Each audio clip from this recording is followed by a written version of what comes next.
to another series of Learning at the Stella Way. I am here to help you create engaging online courses that support your clients' transformation while you scale your business. Today, we will explore the mistake of choosing a learning management system before understanding what your course needs in a platform. So let's jump in. I hear this a lot on Facebook groups that I'm part of with my clients, in groups, in networking groups that I'm part of. I get the same question.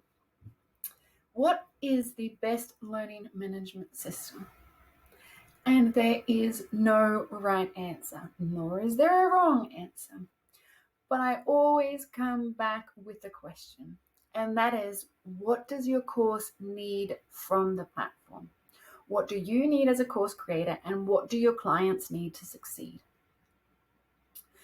A lot I see that people choose a platform based on what their colleagues have suggested, based on recommendations from other businesses that have different clients, that have different courses.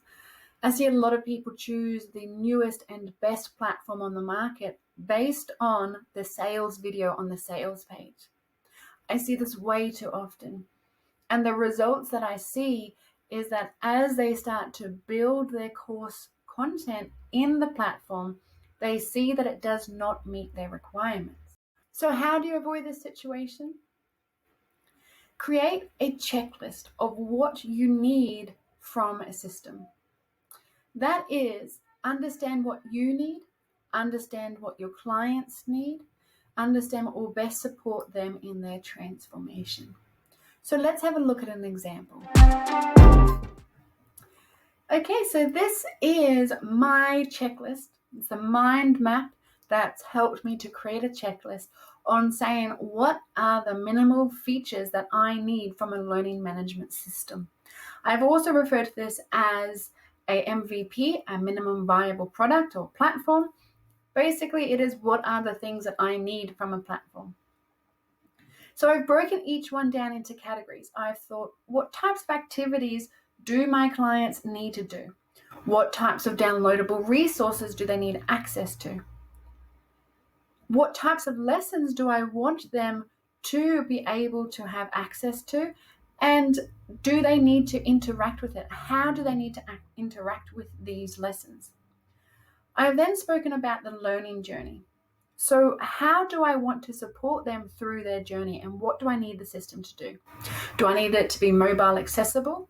Do I need them to have reminders? Would I like to access surveys and feedback? Would I like to see their progress and have access to specific reports? Again, I've spoken about technology. So what does the trainer need if I do have multiple trainers who are teaching in my platform? What do I need them to access?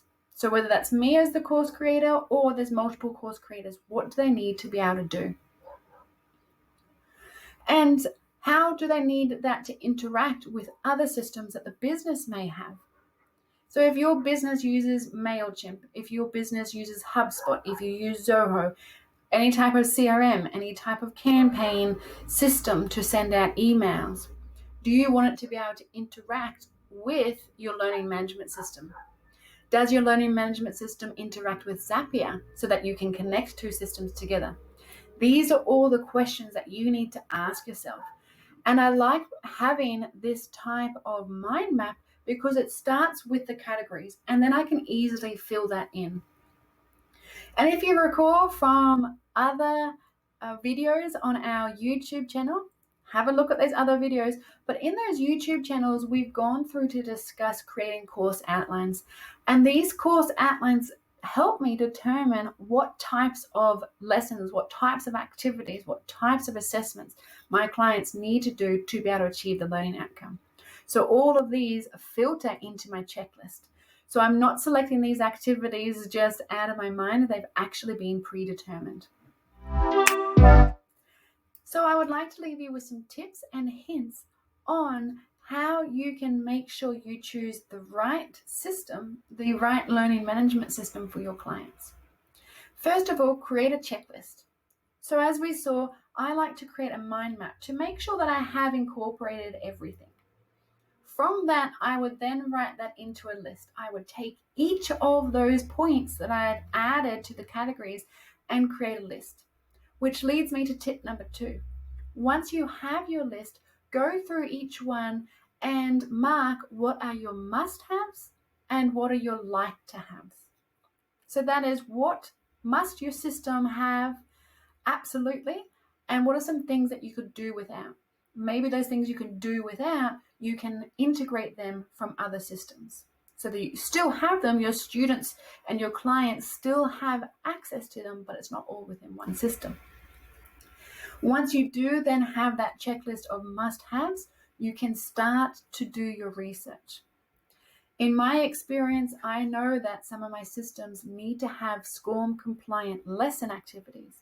So then when I start my research, I've actually chatted with the people in the chat system and asked them that one question. Rather than going and exploring and testing, I've just asked those specific questions because it was a must-have. Once I knew that that system didn't have it, I was on to the next. That is all for today's series of Learning at the Stella Way. If you want to learn how to avoid more common mistakes in your online course design, make sure you download the 10 Common Mistakes in Course Design PDF, which is available in the comments. Bye for now.